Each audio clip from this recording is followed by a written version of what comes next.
My name is Claire Bellamy, and tonight I turned 35 at a dinner my parents built like a trap. 20 relatives, one long table. My dad slid a contract across it, right beside the birthday cake. "Sign the house over," he said, "or lose this family forever." He'd invited every one of them to watch me choose. My mom smiled the way she smiles in church. I did not argue. I read every line. I set the pen down. Then I slid a different paper back. A deed. My dad's glass hit the tile and shattered. My mom leaned in and hissed, "How did you—" She never finished the sentence, because what she buried 17 years ago had just sat down at her table. For the first time in my life, the trap they built closed on them instead. Stay with me, because to understand the paper I slid back across that table, you have to go back 17 years, to a hospital hallway in Ohio. There is a photograph in the entry hall of Grace Covenant Church, in a frame the deacons polish, of the Bellamy family at the spring picnic. My father stands in the center with his hand on my mother's shoulder. My mother is laughing at something just off camera. My older brother is mid-sentence, charming someone. And on the far right edge, half in the frame and half in the hedge, is a girl in a cardigan she is already pulling closed. That girl is me. I was 19 when that picture was taken, and I have spent most of my life standing exactly there, close enough to be counted, far enough to be forgotten. People at Grace Covenant love my parents. Dale and Sandra Bellamy run the Welcome Ministry. They host the new families. My father reads scripture from the front on the third Sunday of every month, and his voice fills the room the way warm water fills a bath. When people talk about them, they use the word blessed. When they talk about me, they use the word steady. "We're just so blessed God gave us such a steady girl," my mother told the women's group once, with her hand resting on my arm like a paperweight. I used to think steady was a compliment. It took me a long time to hear it for what it was. Steady is what you call the thing that does not move when you push it. Steady is what you call the daughter who clears the plates while everyone else is still telling the story. I saw the machine work the way it always worked at a church potluck that winter, weeks before the dinner.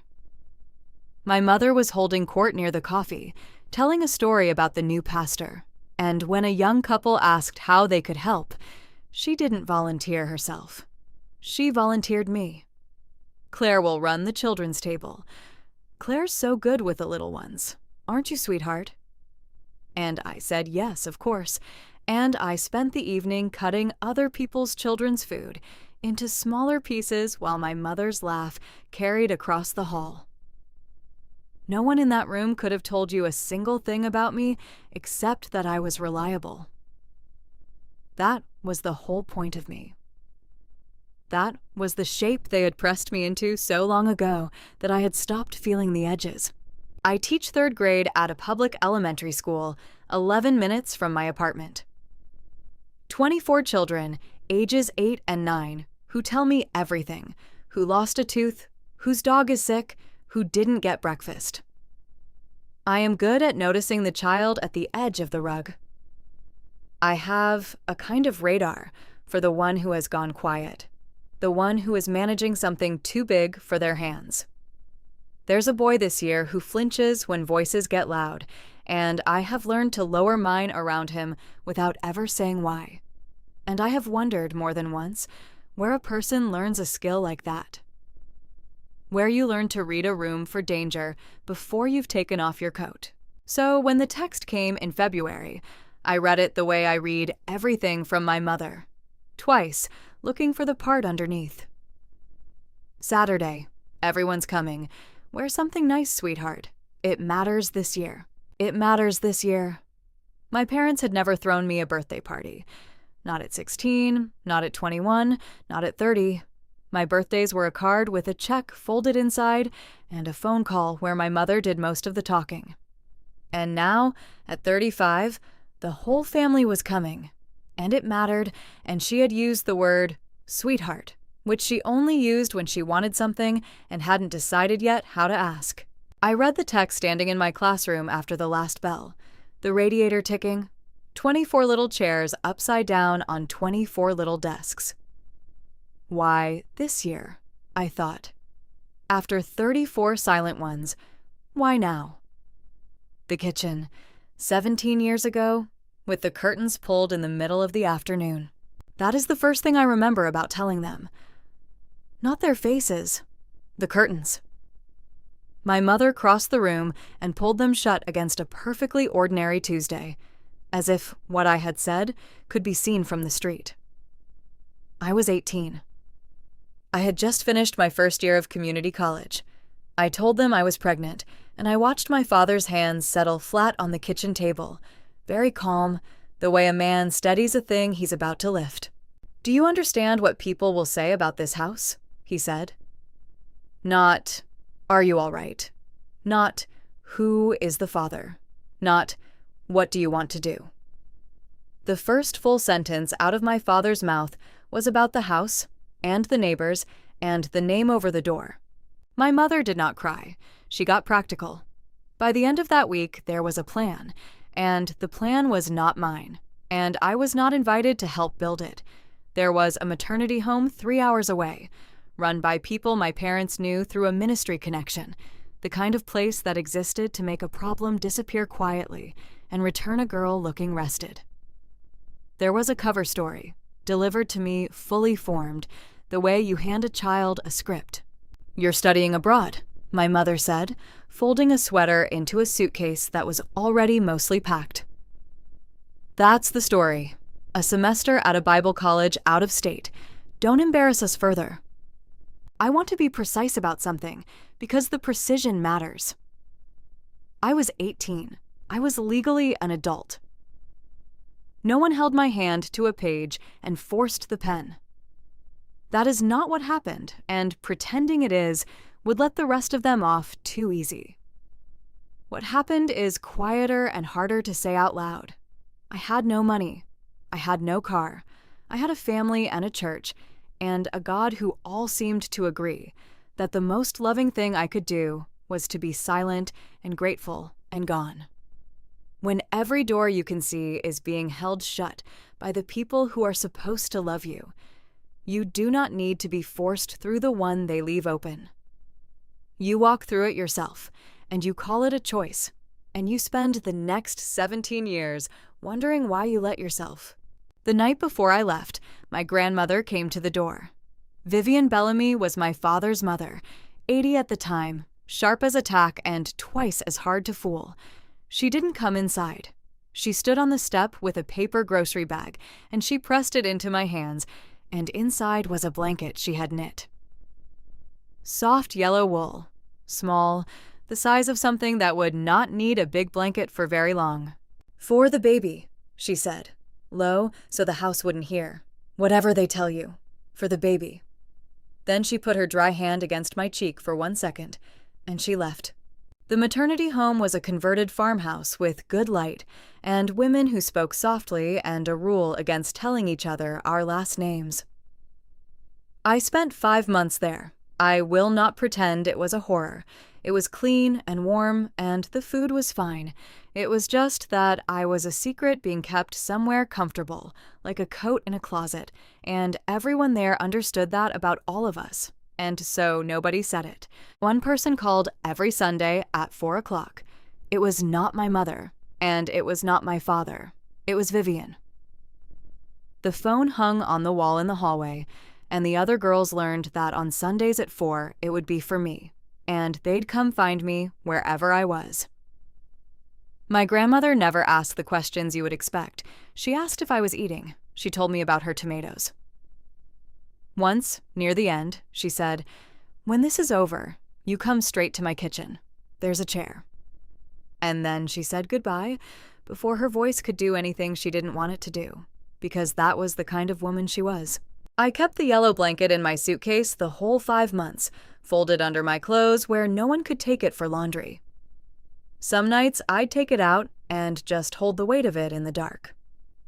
It was the only thing in that farmhouse that knew the truth about why I was there, and it never once asked me to be steady about it.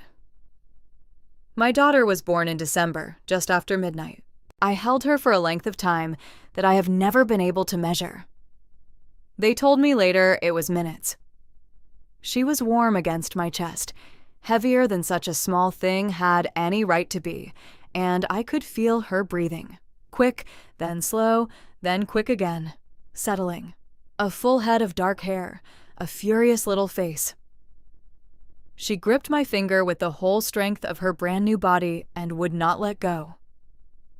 I bent my head down to hers and said the things I needed her to carry, my mouth against her hair so that whatever else happened, they would have been said. Then a nurse's hands were there. The warm weight lifted away, and the front of my gown was cold where she had been. There was a paper. There was a pen. The lines were already marked where I was supposed to sign, little adhesive flags, the kind you'd use on a mortgage. A woman with a kind voice and a clipboard pointed, and I signed where the pen pointed. Then I stopped fighting, not just that afternoon. For years. The hallway outside the room was very long and very bright and smelled of milk and bleach. Somewhere down it, getting fainter, a baby was crying. I knew the cry. I stood at the window of the room and I listened to it get smaller. And the strange thing, the thing I've never told anyone, is that I kept hearing it for days. In the car, in the shower with the water running. A baby crying, 3 rooms away, in houses where there was no baby. I have no memory of the drive home. I was in a car with my mother somewhere south of the home, and then I was in my childhood bed with my shoes still on, and the hours between are simply gone, lifted out clean, the way a surgeon takes a thing out and leaves you the scar, but not the piece. When I came back, the family closed over the whole thing, like water over a stone. The story was that I'd had a wonderful semester abroad. People at church asked about it, and I learned to say it was a real, growing experience, in a voice that didn't wobble, and my mother would beam and squeeze my arm, and that was that. We did not speak of it in the house. Not once, in 17 years. There was no anniversary anyone observed, no name anyone said. The most enormous thing that had ever happened to me became a thing that, as far as my family was concerned, had not happened at all. They told me it was a closed adoption. That was the word my mother used. Closed, the way you describe a door you've locked and tested. Closed. Final. Nothing left to manage. I believed her. I would go on believing her for 16 years. But I've learned since then that closed was not entirely true. And the part that wasn't true is the part that turns my stomach to this day. If you have ever had to go quiet to keep the peace in your own family, if you have ever swallowed something true because saying it out loud would cost you the only people you had, then you already know exactly how that hallway felt. Tell me, before you hear the rest, should a child owe a lifetime of silence to a family that does this? I genuinely want to know what you think, because there is a great deal you don't know yet. Vivian Bellamy kept a kettle on the back burner at all times, and a tin of shortbread that was never empty, and a chair at her table that she had decided, somewhere along the line, was mine. For 13 years after I came home, that kitchen was the one room in my life where I did not have to perform.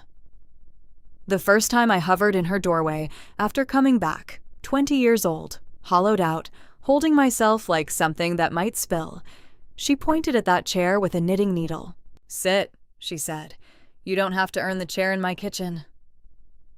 She never asked me to explain the year I'd been gone. She never repeated the story about Bible college, not once, which is how I first understood that she didn't believe it. She would just pour the tea and talk about her tomatoes and her terrible neighbor, and the hymns she thought were going downhill. And slowly, over years, the kitchen became the place my shoulders came down from around my ears. She did small things that I only understood later were a kind of standing guard. At family gatherings, when my mother would start to volunteer me for something, Vivian would cut across her. "Sandra, let the girl sit. She's been on her feet with other people's children all week." And somehow, my mother would let it go. Because you did not argue with Vivian in front of people. She taught me to make her shortbread, her hands over mine on the rolling pin, telling me the trick was to not work the dough too hard, that the more you handled it, the tougher it got, which I have since decided was about more than shortbread. In the corner by the window, she kept a basket of yarn. There was almost always something half-finished in it, a scarf, a pair of mittens for the church bazaar. But for years, near the bottom, there was a ball of soft yellow wool, with 2 needles stuck through it, and a few rows of something started and never finished. I noticed it the way you notice a sound you can't place. I never asked.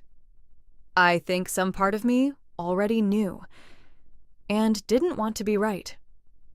Then came the spring she found out. She was clearing a closet, she told me later, and she found a shoebox of mine that had ended up in her house years before, in the shuffle after I came home. Inside, it was a hospital bracelet, the small kind, and a folded piece of paper and a date. Vivian was many things, but slow was not one of them. She put the date together with the year I'd studied abroad, and she sat down on the floor of that closet, an 83-year-old woman. And she did the math. She called me that evening and asked me to come over. When I got there, she had the box on the kitchen table, and the tea was not poured, which had never once happened in 13 years. She didn't ask if it was true. She already knew. "They had no right to do that to you," she said. Her voice did not shake, but her hand did, flat on the table next to the box. "And I am going to make it right." I told her there was nothing to make right, that it was old, that it was over. I was so practiced at making myself small that I tried to make my own grandmother stop seeing me clearly. I said the things I'd been trained to say, that it was for the best, that I'd been a child, that everyone had only been trying to protect the family. She let me finish. Then she took off her glasses and folded them and set them on the table, which was a thing she did when she was about to say something she meant. "Don't you do that," she said quietly. "Don't you sit in my kitchen and defend them with your own mouth. Not you." There was an envelope on the table beside the box that I half noticed as I left, addressed in handwriting I didn't recognize, the corner of it soft and worn, like it had been handled and put away many times. I didn't think about it. I had no reason to. I'd find out, much later, exactly what it was. And the not asking would become one more thing I'd have to forgive myself for. What I remember is what she said at the door, the same door where she'd handed me the yellow bag 13 years before. "Give me the number for your father's lawyer," she said. Then, almost to herself, "No, not his. I'll find my own." A church-going woman of 83 who balanced her checkbook by hand and had never once in my memory raised her voice, asking for the name of a lawyer. I should have asked what for. I didn't. The law office of Francis Mercer was on the 2nd floor above a hardware store, with a window that looked out on the town square and a radiator that knocked like a guest. I wasn't there for the first visit. I learned what happened in that office, the way I learned most important things in my family, afterward, from someone other than my parents. But I have pieced it together, and I can tell you that on a morning that spring, Vivian Bellamy climbed those stairs with a folder under her arm and sat down across from Francis Mercer and asked her to do 3 things. The first was a will. An updated one, replacing the old one my father had helped her draw up years before, the one he assumed was still good. The second was a letter, handwritten, that Francis was to keep sealed and hand to me personally. And the third was the one that mattered most, the one nobody in my family would discover until it was far too late to stop. Under Ohio law, there is a document called a transfer on death designation affidavit. You can read about it. It's real. It lives in the property code. What it does is simple and quiet and almost impossible to undo. While you are alive, You record an affidavit with the county that names who receives your real property the moment you die. The house does not go through probate. It does not go through your will, where it could be contested at a long table by relatives with opinions. It simply transfers, by operation of law, to the person you named. Vivian named me. Once this is recorded with the county, the house passes to her at your death, Frances Mercer told her. No one can undo it. Not a will, not a relative, not a buyer. It's hers. And Vivian had it recorded. Stamped, filed, made public, sitting in the county recorder's office in a drawer that anyone could open if they thought to look. She also asked Frances Mercer to find a witness for the new will, someone the church would trust, someone whose word would carry weight on the day she knew would eventually come. Frances asked who. Vivian gave her a name. Curtis Lane, an elder she'd known for 40 years. A man she described as the only person at Grace Covenant who'd never once asked her for anything. Curtis Lane sat in that office and watched my grandmother sign, and she told him why. And she asked him to remember. Nobody else thought to look. That smudge of county ink at the bottom of a single page existed for more than 3 years, before anyone in my family knew it was there. My grandmother made it, told no one but her lawyer and one old friend, and went home and made tea. She died 18 months later, in her sleep, in the house she had just quietly made sure I would keep. The funeral was at Grace Covenant. The sanctuary was full, because everyone loved Vivian, and my father gave the eulogy from the front in his warm water voice, and people wept, and afterward there was coffee in the fellowship hall. When the family was called forward to stand together at the front, no one turned to look for me. I stood at the back, by the coat rack, in a black dress I'd bought that morning, and I watched my parents and my brother receive the congregation's grief like a receiving line at a wedding. A woman I'd known my whole life took my mother's hands and said what a wonderful mother-in-law Vivian had been, what a close family we were. My mother agreed. I held my own grief in both hands, like something I'd been told not to bring inside, and I left before the coffee, and I sat in my car in the church lot and could not for the life of me find my keys, though they were in my hand the entire time. I sat there long enough that the lot emptied around me, my parents' car pulling out, then my brother's, the building going dark window by window. No one knocked on my glass. No one wondered where I'd gone. I had become so good at being the one who slips out the back that I had finally, completely succeeded at it. A week after the funeral, Frances Mercer called and asked me to come up to the office above the hardware store. She slid 2 things across her desk. One was a deed, with my name on it and the county's stamp at the bottom. The other was a sealed envelope, my name on the front in my grandmother's careful, slanting hand. Your grandmother planned ahead for you, Frances Mercer said. She wanted you to have this in person. She was very specific.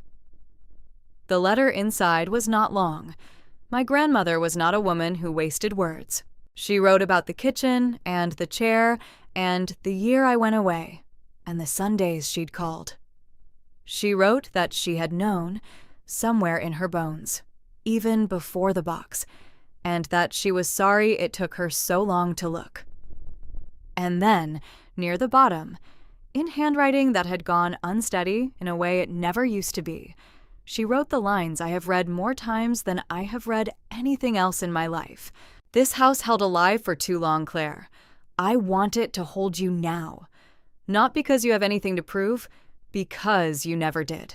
Whatever they tell you, and they will tell you something, you are not the thing this family decided you were. You are the bravest one in it. I have always known that. Now everyone will get the chance to. Love, Grandma. I read it 4 times in that office, sitting very still in the knocking warmth of the radiator.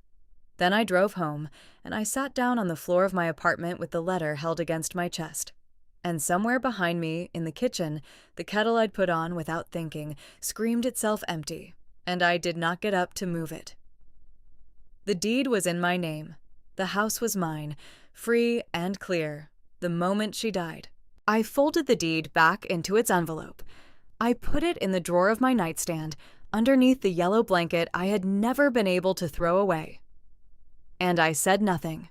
I told myself silence was respect.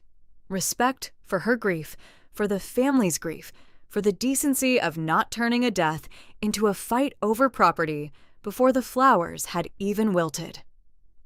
That is what I told myself. It would take me almost 2 years to admit that it wasn't respect at all. It was fear, wearing respect's coat. The locks on my grandmother's house were changed 11 days after the funeral. I know because I drove over with a casserole the way you do, and my key didn't turn. My father opened the door in his socks, holding a coffee mug that had been Vivian's, and behind him I could see boxes, their boxes, stacked in the front room where her good chair used to be. "We're getting things in order," my father said, as if that explained socks and boxes and a new lock. "Mother left the house to the family. You, of all people, won't argue. You, of all people." He said it gently, the way he says everything, and it landed like a hand on the top of my head. You, of all people, the one who already cost this family its good name once. The one who owes. The one who is steady. My parents moved into Vivian's house that month. They put their furniture in her rooms and their cars in her driveway, and their name on the mailbox. And they did it all on the strength of an old will my father had helped draft years ago, and never once doubted. He was so sure the house was theirs that it never occurred to him to check. Why would it? He had decided what I would inherit a long time ago. Nothing. I had my own apartment across town. I want to be clear about that. I was not locked out of my home.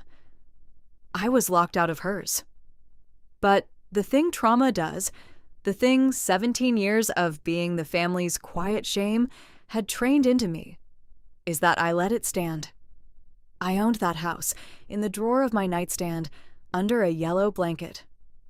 And every time I wanted to visit the rooms my grandmother had loved, the rooms that were, on paper, mine, I called first to ask if it was a good time. I did it once in the fall. I called ahead, like a guest, and I drove over, and I sat in my grandmother's kitchen at my grandmother's table, while my mother made coffee in a kitchen that no longer had a kettle on the back burner. The yarn basket was gone from the corner by the window. In its place was a magazine rack. I asked carefully where Grandma's things had gone, the small things, and my mother waved a hand and said they'd boxed up the clutter for the church rummage sale. And I felt something go cold and still in my chest, and I said, "Of course, that's a good idea." I did not ask whether a basket of yarn with a few yellow rows in it had gone to the rummage sale. I was afraid of the answer. I drove home and told myself I'd ask next time. I never did ask. That is the thing about the version of me my family built. She was very good at next time. She kept a whole life filed under it, the questions she'd ask, the line she'd hold, the day she'd finally say the true thing out loud. The drawer in my nightstand was full of next time. So was I. My mother answered one of those calls with a sentence I can still hear. "Call before you come," Sandra Bellamy said, pleasant as Sunday. "This is our home now, Claire." I stood in my own kitchen, holding my own phone, and I said, "Of course. Sorry, I'll call ahead." On the porch of Vivian's house, the seagrass doormat she'd bought because it said "Welcome" in a friendly script had been shoved off to the side, turned face down, the word pressed into the concrete where no one could read it. A new mat sat in its place. I noticed that the way I notice everything. And I said nothing about that either. On paper, it was mine. I still knocked first. The phone call I wasn't supposed to hear came in late January, while I was grading spelling tests at my parents' kitchen table, Vivian's kitchen table, during one of my permitted visits. My father was in the next room, and he thought I'd gone out to my car. His voice carried the way it does from the front of a church. "We just need Claire's waiver before we open escrow," he was saying. "She'll sign. She always does. 19 days, and it's done." I sat very still over a third grader's misspelling of the word because. Escrow, waiver, 19 days. It came out in pieces over the next week. Bellamy and Sons, my father's building supply business, had gone under. Quietly, the way a man like my father lets a thing go under, with the light still on and the smile still up. There was debt, a great deal of it, secured against, among other things, the equity in a house.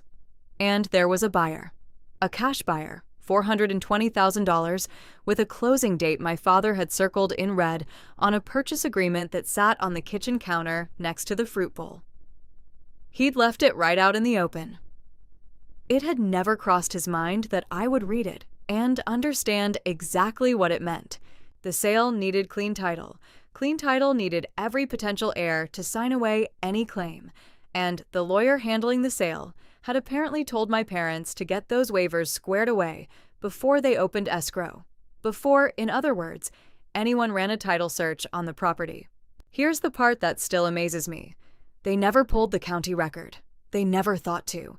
They had me pegged as a loose end to be tied off with a signature, a nuisance claimant to be managed with the right amount of pressure at the right family occasion.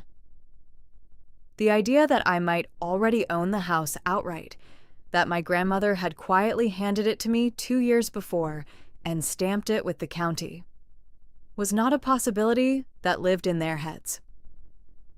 Why would it? They'd decided what I'd inherit. Nothing, so they didn't check. They planned a party instead. A cousin let it slip, the way cousins do, in a parking lot. I had walked her to her car after a different family thing, and she squeezed my arm and got a worried look, and she glanced back at the building behind us, and then she said the thing she wasn't supposed to say. "They're bringing a contract Saturday," she said, "to the dinner, and, Claire, I shouldn't be telling you this. They said if you balk, if you make a scene, they'll tell everyone about why you really left at 18. A school bell rang somewhere across the lot, releasing somebody's afternoon, and I felt my stomach drop straight through the asphalt. My birthday was not a party. It was leverage. The 20 relatives were not guests. They were a jury, handpicked, and the verdict had already been written. And the secret I had carried for 17 years, my daughter, the realest thing that ever happened to me, was going to be used as the whip to make me sign. That was the night I finally let myself see the shape of the whole thing, end to end. When I was 18, they had made the biggest decision of my life for me, and then handed me the guilt to carry. And now, at 35, they were going to do it again. Make the decision, stage the room, hand me the blame if I made it ugly. It was not 2 events.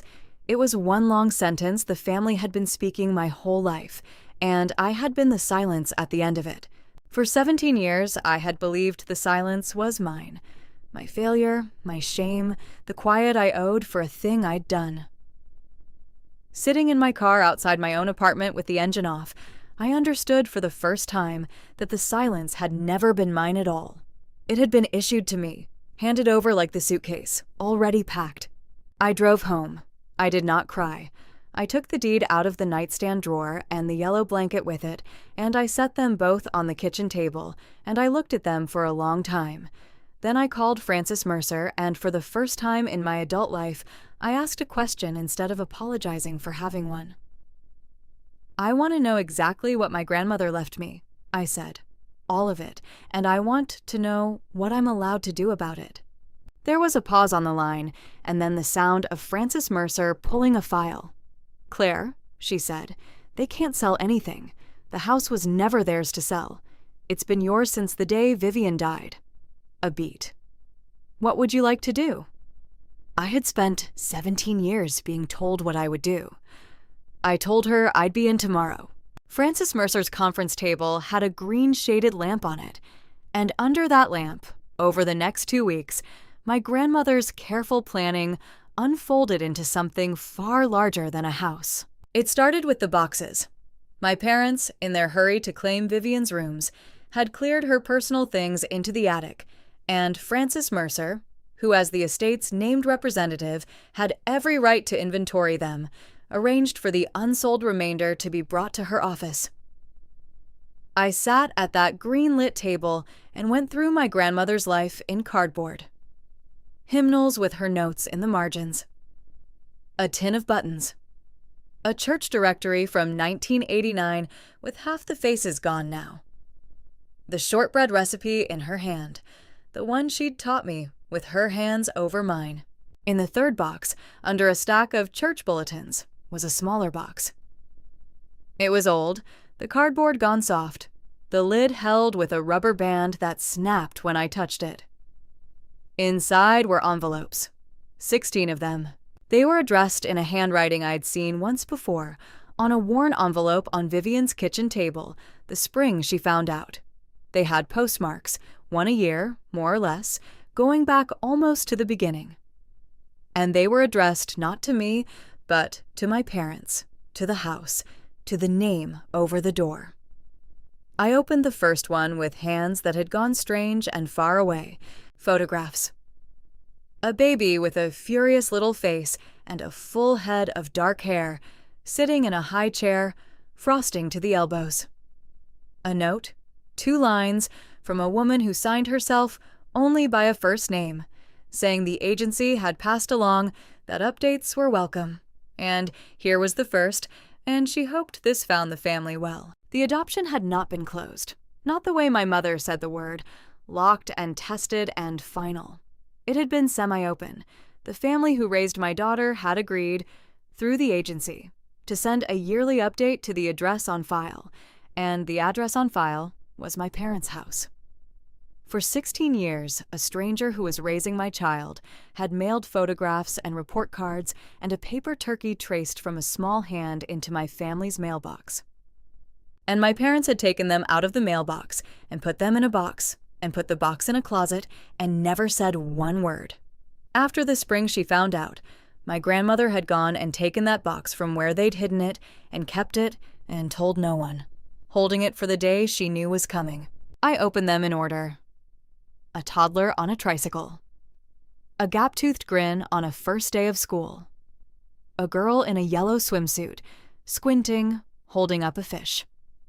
A school portrait, the kind with the laser background, a serious face that I knew, that I would have known anywhere. I made it through 12 of them. On the 13th, my hand stopped working, and I had to set the whole stack down and stand at the window above the hardware store until the town square stopped tilting. Frances Mercer didn't say anything. She just slid the tissues an inch closer and waited, which is its own kind of kindness. There was more. There is always more, with people like my parents, once you start turning over the rocks. Frances Mercer found it in the financial records, because Frances Mercer is the kind of lawyer who reads every page.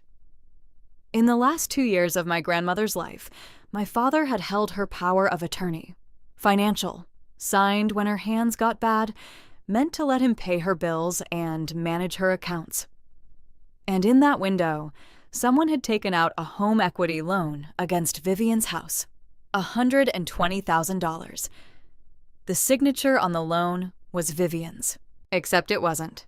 "That's not your grandmother's hand, Claire," Frances Mercer said, laying 2 pages side by side under the green lamp, a true signature from a birthday card Vivian had once sent me, and the one on the loan.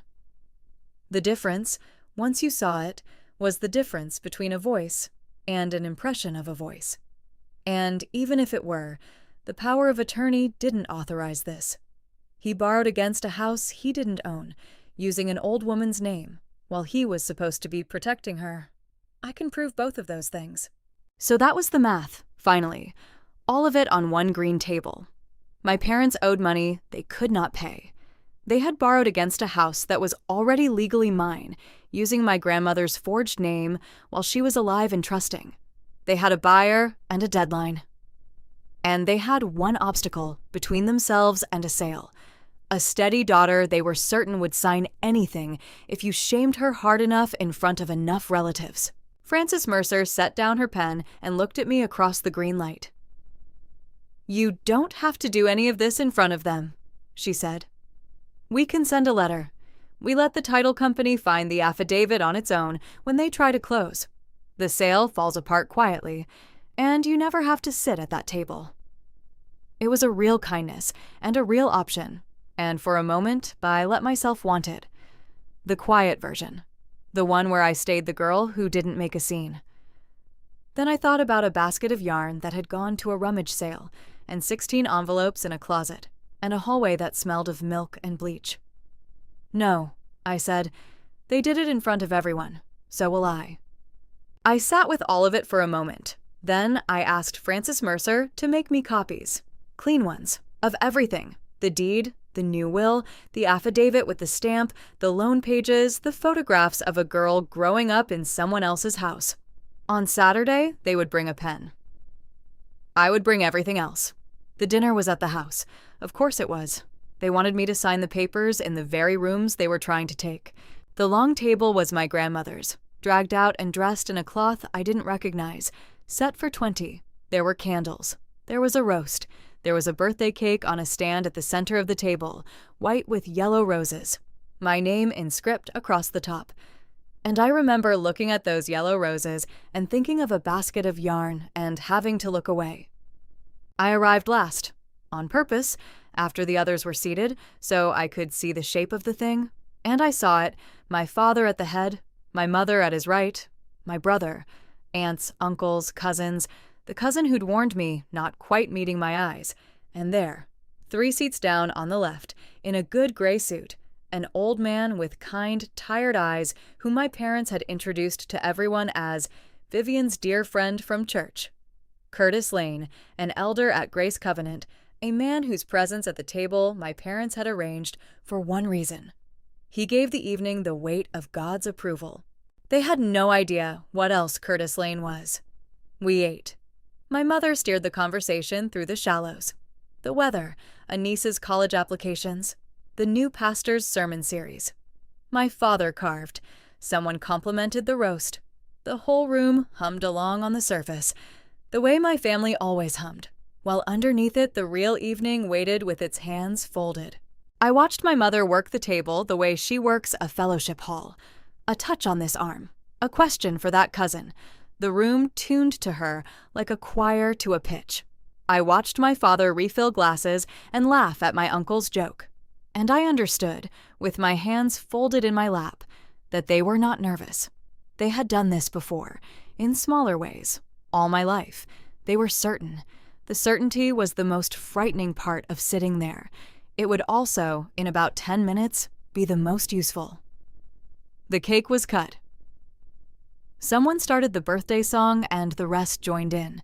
20 voices, and my mother mouthed the words to me across the candles with that front pew smile, and I sang along to my own name and watched my father's hand drift down toward the floor beside his chair. In the small silence after the singing, he brought up a folder and slid a contract across the table, around the cake, until it stopped against my plate. "It's time we sorted out Mother's estate, properly," he said, warm as ever. "We've talked it over as a family. The house needs to be sold, and that means everyone signing off. This just makes it clean." I looked at the contract, a quitclaim, waiving any interest I had in the property, transferring it to my parents free and clear. A pen lay across the top of it, placed there by my mother, who was watching me with the patient, encouraging expression she wears in the front pew. The table had gone quiet. 20 faces turned toward me, waiting for the steady girl to do the steady thing. "Sign it, Claire," my father said. The warmth had a floor under it now, hard. "Or you can get up from this table and never call yourself a Bellamy again." I picked up the pen. I felt the whole room lean in toward the signature. I read every line. Then I set the pen down. The table went still. I reached into my bag. I took out a single sheet of paper. I slid it across the table, around the cake, until it stopped against my father's plate. A deed. My name on it, the county's stamp at the bottom. My father picked it up. I watched his eyes move down the page. I watched the warm water voice run out of him. His hand jerked, and his wineglass went off the edge of the table and hit the tile and shattered, red spreading across the floor. My mother leaned in toward the deed, toward the stamp, and her voice dropped to a hiss. "How did you?" She never finished the sentence. "Grandma recorded it," I said. "A transfer on death affidavit. The house passed to me the day she died." "There's a will," my father said. "Mother left this house to the family. There's an old will." I laid the new one on the table, then the affidavit with the stamp, then her sealed letter in her hand. And a new one, and a recording at the county your old will can't touch. You never looked. A cousin made a small sound. A chair creaked. My mother's church calm was cracking at the edges. She reached for the oldest weapon she had. "You want to do this here?" she said low and fast. "In front of everyone? You want me to tell them where you really were at 18? I'll tell them." It cut her off cleaner than a shout.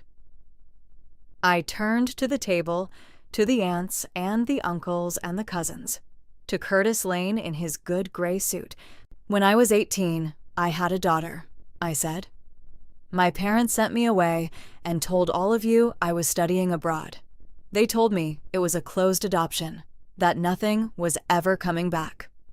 I set the soft old box on the table. The lid slid off. The top photograph faced up. A little girl, gap-toothed, squinting into someone else's son. It wasn't closed. For 16 years, the family raising her mailed photographs to this house. My mother took them out of the mailbox and hid them in a closet, and let me believe my own child had vanished off the face of the earth. The room did not breathe. I looked at my father and then at my mother, and I stopped using the words I had used my whole life. "You didn't protect me, Dale." The first name landed in the silence like a stone down a well. "You sold my silence to keep your good name." I laid the 2 loan pages down, the real signature and the lie, side by side. "And you, Sandra, when the business failed, you borrowed against this house with a forged signature in your own mother's name, while she trusted you to take care of her. Then tonight, you tried to take the last thing she left me, in front of every person you could fit at her table, because you were sure I'd rather sign than speak." I stood up. "The house is not for sale. It was never yours to sell. The selling stops tonight." For a moment, no one moved. My mother's mouth opened and closed. My father stared at the deed in his hand as if the stamp might rearrange itself into better news. Then, 3 seats down on the left, a chair scraped back across the tile. It was the only sound in the room. Curtis Lane stood up. He got to his feet slowly, an old man, one hand on the table, and when he was up, he looked not at me, but at my parents, with the particular sorrow of a man who has just watched something he suspected become something he knows. "I witnessed Vivian's will," Curtis Lane said. His voice was quiet, and it carried to every corner of the room. "In Frances Mercer's office, more than 3 years ago. She asked me there because she trusted me, and because she wanted someone from the church to know the truth when the day came." He turned slowly and let his eyes travel down the table, over the aunts and the uncles, the way a man looks for the back row of a congregation. "She told me what was done to this girl. She told me why she was leaving the house to her, and not to her son. And she told me that one day, this family would try to call it something other than what it was." He looked at my father. "It's the family's house, Dale?" "No. It never was. It was hers to give, and she gave it to Claire with her eyes open, and she asked me to stand up and say so when you tried to pretend otherwise." He sat back down, an old man who had kept a promise, and the table came apart. Quietly, the way real things do. An aunt put her napkin on her plate and stood and walked to the door without a word. A cousin reached over and turned the top photograph face down, gently, as if the child in it shouldn't have to see the rest. My brother would not look at our parents. Somewhere a phone was already out, and somewhere a whispered conversation had already started that would be all over Grace Covenant by Sunday. My uncle, my father's own brother, got up, came around the table, and stood behind my chair with one hand on my shoulder. He didn't say a word. He didn't need to. It was the first time in 17 years that anyone in that family had stood at my back instead of in front of me. My mother sat very still in the wreckage of her own dinner, and for the first time in my life, she had nothing to say, and my father held a deed he could not argue with, in a room he could not control, at a table he had set himself. If you have ever sat at a table like that, if there is a moment in your life when you finally set the pen down and said the true thing out loud, or a moment when you wish you had, I would be honored if you told me about it below. I think there are more of us than anyone admits. The yellow doormat went back the right way around 3 weeks later, on an ordinary afternoon, before spring had fully arrived. The sale collapsed, of course. You cannot sell a house you do not own. The forged loan became a problem with my parents' names on it, and Francis Mercer's documentation behind it. Their problem now, handled in offices I no longer have to sit in. At Grace Covenant, the Welcome Ministry quietly found new hosts. My father has not read scripture from the front in some time. The congregation that called them blessed has been learning the difference between a reputation and a person. And reputations, it turns out, are the one thing my parents could never get recorded at the county. I changed the locks back myself. I stood in my grandmother's kitchen with the new keys in my hand, and I found, in the back of a low cupboard the rummage sale had missed, a kettle. Not her kettle, that one was gone, but a kettle. I put it on the back burner. Then I went out to the porch and turned the welcome mat right side up, the word facing out, the way she'd had it. I did not raise my voice in that house, and I have not raised it since. I told my parents one thing, on the phone, in the calm voice they spent 35 years teaching me. "You can keep the story you told," I said. "I'm done living inside it." Then I stopped knocking on doors that were mine. There was one more thing the house had been keeping, and it was not on paper. It came in April, through one of those DNA websites. Not from a 16-year-old reaching out on her own. She wasn't old enough for that.